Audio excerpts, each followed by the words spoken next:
News room నుంచి join అవుతున్నారు ఇస్మాయిల్ మనతో పాటు ఉన్నారు.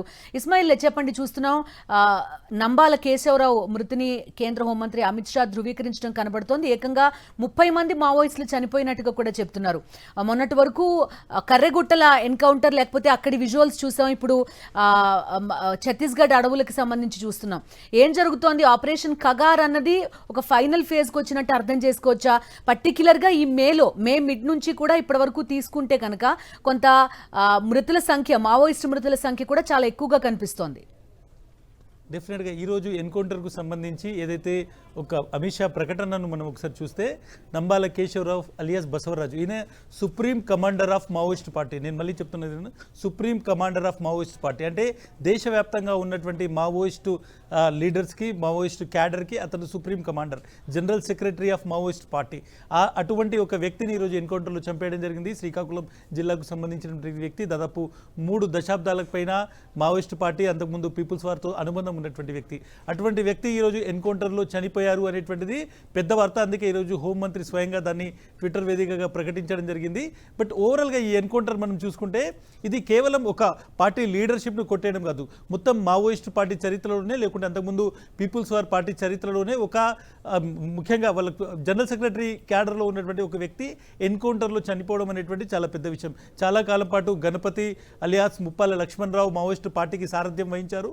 ఆయన తర్వాత ఆయన ఆరోగ్య కారణాల రీత్యా తప్పుకోవడంతో ఆయన స్థానంలోకి మనం చూడొచ్చు ఈరోజు నంబాల కేశవరావు వచ్చారు. ఆయన ఈరోజు ఎన్కౌంటర్లో చనిపోయాడు. కేవలం ఆయన జనరల్ సెక్రటరీ మాత్రమే కాదు, ఆయన చాలా కాలం నుంచి మావోయిస్టు పార్టీకి సంబంధించినటువంటి అత్యుత్తమైనటువంటి విధాన నిర్ణాయక మండలి అయినటువంటి ఏదైతే సెంట్రల్ క్యాబినెట్ ఉందో, సెంట్రల్ కమిటీ ఉందో, ఆ సెంట్రల్ కమిటీలో ఆయన ఉన్నారు. పొలిట్ బ్యూరోలో ఆయన సభ్యుడిగా ఉన్నారు. అదేవిధంగా మావోయిస్టు పార్టీకి సంబంధించినటువంటి టాప్ లీడర్షిప్కి సెక్యూరిటీ ఇచ్చేటువంటి ఆర్మీ వింగ్ ఏదైతే ఉందో దానికి కూడా అతను కమాండర్గా ఉన్నటువంటి వ్యక్తి. సో ఒక విధంగా మావోయిస్టు పార్టీకి సంబంధించినటువంటి ఒక బ్యాక్ బోన్ను ఈరోజు పూర్తిగా భద్రతా బలగాలు విరిచేశాయని చెప్పొచ్చు. మావోయిస్టు పార్టీ ఇక పైన ఒక విధంగా కోలుకోలేని దెబ్బ కొట్టారనేటువంటిది మనం చూడొచ్చు. 2013లో అప్పటి ప్రధానమంత్రి మన్మోహన్ సింగ్ ఒక స్టేట్మెంట్ ఇచ్చారు పార్లమెంటు వేదికగా. India's biggest internal security threat అనేటువంటి పదాన్ని వాడారు 2013లో. అప్పుడు హోమ్ మినిస్టర్గా ఉన్నటువంటి చిదంబరం, అదేవిధంగా ప్రధాని ఇచ్చినటువంటి స్టేట్మెంట్ వర్డ్స్ చెప్తున్నాను. India's biggest internal security threat అనేటువంటి పదాన్ని అప్పుడు మన్మోహన్ సింగ్ వాడారంటే భారతదేశానికి అంతర్గతంగా ఉన్నటువంటి అతి పెద్ద ప్రమాదం అనేటువంటిది మావోయిస్టు పార్టీకి వాళ్ళు పెట్టినటువంటి పేరు. ఆ తర్వాత ఆపరేషన్ కగార్ అనేది 2014 నుంచి మనం చూడొచ్చు.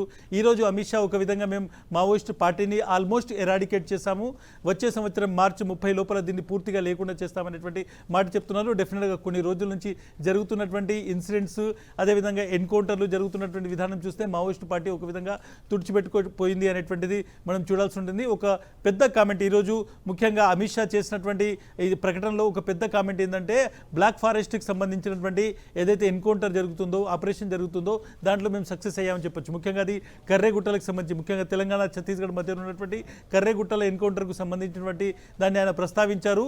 ఇది లాస్ట్ రిసార్ట్గా ఉండే మావోయిస్ట్ పార్టీకి. ఒకవేళ కర్రెగుట్టల్లోకి పూర్తిగా మావోయిస్ట్ పార్టీలు రాగలిగితే, దాన్ని స్వాధీనం చేయగలిగితే, అక్కడ సిఆర్పిఎఫ్ వాళ్ళు అక్కడికి వెళ్ళి వాళ్ళని కౌంటర్ చేయడం అనేటువంటి చాలా లాంగ్ ప్రాసెస్ ఉండే. 2 స్టేట్స్లోకి మూవ్మెంట్ చాలా ఈజీగా ఉంటుండే కాబట్టి మావోయిస్ట్ పార్టీ కొంతవరకు సర్వైవ్ అయ్యేటువంటి అవకాశం ఉండే. కానీ దాదాపు నెల రోజులు జరిగినటువంటి కాల్పులో 54 నుంచి 60 మంది మావోయిస్టులు చనిపోవడము, పెద్ద సంఖ్యలో అరెస్టులు కావడము, ఈరోజు నారాయణపూర్లో జరిగినటువంటి ఎన్కౌంటర్ తర్వాత డెఫినెట్గా మావోయిస్టు లీడర్షిప్ అనేటువంటిది ఇప్పుడు ప్రమాదంలో ఉంది. ఒక విధంగా మావోయిస్టు పార్టీకి సారథ్యం లేకుండా ఈరోజు ఈ పెద్ద ఎన్కౌంటర్ జరిగిందనుకోవచ్చు. ఇస్మాయిల్, చూస్తున్నాం మీరు చెప్పిన డీటెయిల్స్ అన్ని, దాంతో పాటుగా కేంద్ర హోంమంత్రి అమిత్ షా పోస్ట్ కూడా చూస్తున్నాం. ఒకటి ఎన్కౌంటర్లు, లేకపోతే ఫిజికల్ గా మావోయిస్ట్ ఉద్యమాన్ని కొంతవరకు దెబ్బ కొట్టడం, టాప్ క్యాడర్ని దెబ్బ కొట్టడం, వీటన్నింటినీ పక్కన పెడితే ఒకసారి సైద్ధాంతికంగా మావోయిస్ట్ పార్టీ ఎంత రిలవెంట్ అనే చర్చ కూడా ప్రస్తుతం జరుగుతున్న పరిస్థితి. గతంలో చూసాం ఇలాంటి ప్రజల నుంచి చాలా ఎక్కువ కొంతవరకు మద్దతు లభించేది మావోయిస్ట్ పార్టీకి. ఇప్పుడు శాంతి చర్చల ప్రతిపాదన చేస్తున్నప్పుడు కూడా ప్రజా సంఘాలు కానీ ఎవరో ఒక డజన్ మంది గొంతెత్తి మాట్లాడారు, కానీ పెద్దగా ఇతరుల దగ్గర నుంచి రెస్పాన్స్ వచ్చిన పరిస్థితి లేదు. కొంత గ్రౌండ్ కూడా కోల్పోతున్నారా అనే ఒక చర్చ జరుగుతోంది. డెఫినెట్గా మావోయిస్ట్ పార్టీకి సంబంధించినటువంటి ఎగ్జిస్టెన్స్ ఉనికి అంతా కూడా ఇప్పుడు ఛత్తీస్గఢ్లో ఉంది. కొంతవరకు మనం చూడొచ్చు జార్ఖండ్ అదేవిధంగా ఒరిస్సాకు పరిమితమైనటువంటి పరిస్థితి. ఏఓబీలో కొంతవరకు వాళ్ళ మూమెంట్ కనిపిస్తుంది. తెలంగాణ ఒక విధంగా దండకారణ్యం అనేటువంటిది పూర్తిగా క్లీన్ అయిపోయినటువంటి సిచ్యువేషన్.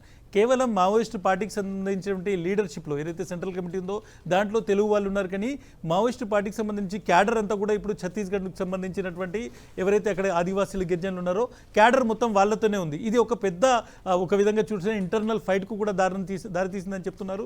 ఎందుకంటే మావోయిస్ట్ పార్టీలో అది 80-90 దశకంలో జాయిన్ అయినటువంటి వాళ్ళు, చాలా వరకు యూనివర్సిటీస్లో చదువుకున్న వాళ్ళు, పాలిటెక్నిక్ ఇంజనీరింగ్ చేసినటువంటి వాళ్ళు, కొంత సైద్ధాంతిక భావజాలం ఉన్న వాళ్ళకి సంబంధించి చాలామంది జాయినింగ్స్ జరిగాయి. బట్ 2000 సంవత్సరం తర్వాత జాయినింగ్స్ అనేటువంటివి కేవలం వ్యక్తిగతమైనటువంటి కారణాలు, ఎట్ ద సేమ్ టైం ఆయుధం మీదనే మావోయిస్ట్ పార్టీ ఎక్కువ డిపెండ్ అయిందనేటువంటి విమర్శ కూడా వచ్చింది.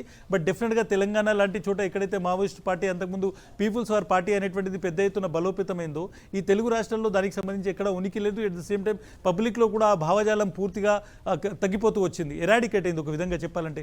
డెఫినెట్గా ఇప్పుడు ఉన్నటువంటి దాంట్లో తుపాకీ గుట్టం ద్వారా రాజ్యం అనేటువంటి ఈ నినాదం ఒకప్పుడు చాలా పెద్ద ఎత్తున తెలంగాణ ఆంధ్రప్రదేశ్లో గోడల మీద రాసుండేది. కానీ ఇప్పుడు ఎక్కడ కూడా మీకు కనిపించదు. కాబట్టి ఒక జనరేషన్ మావోయిస్ట్ పార్టీని 2 రాష్ట్రాల్లో మర్చిపోయింది. ఛత్తీస్గఢ్లో కొంత ఎగ్జిస్టెన్స్ ఉంది, అది కూడా కేవలం ఆదివాసీల చేతుల్లో మాత్రమే ఉంది. సో లీడర్షిప్ తెలుగు వారు ఉన్నప్పటికీ ఆదివాసీలు మాత్రమే క్యాడర్లో ఉన్నారు. ఒక ఫ్రిక్షన్ ఉంది ఆదివాసులకు తెలుగులకు మధ్య అనేటువంటిది చర్చ జరుగుతుంది. బట్ డెఫినెట్గా ఈరోజు జరిగినటువంటి ఎన్కౌంటర్ మావోయిస్ట్ పార్టీ చరిత్రలోనే అతిపెద్ద బ్లోగా దీన్ని చూడాల్సి ఉంటుంది. సంఖ్యాపరంగా ఇది 30 అనిపించినా కానీ జనరల్ సెక్రటరీ స్థాయి వ్యక్తిని మావోయిస్ట్ పార్టీ కాపాడుకోలేదు అనేటువంటి ఒక సైకలాజికల్గా డెఫినెట్గా ఒక పెద్ద ఎదురుదెబ్బ మావోయిస్ట్ పార్టీ తగిలింది అనుకోవచ్చు. Okay Ismail, thank you.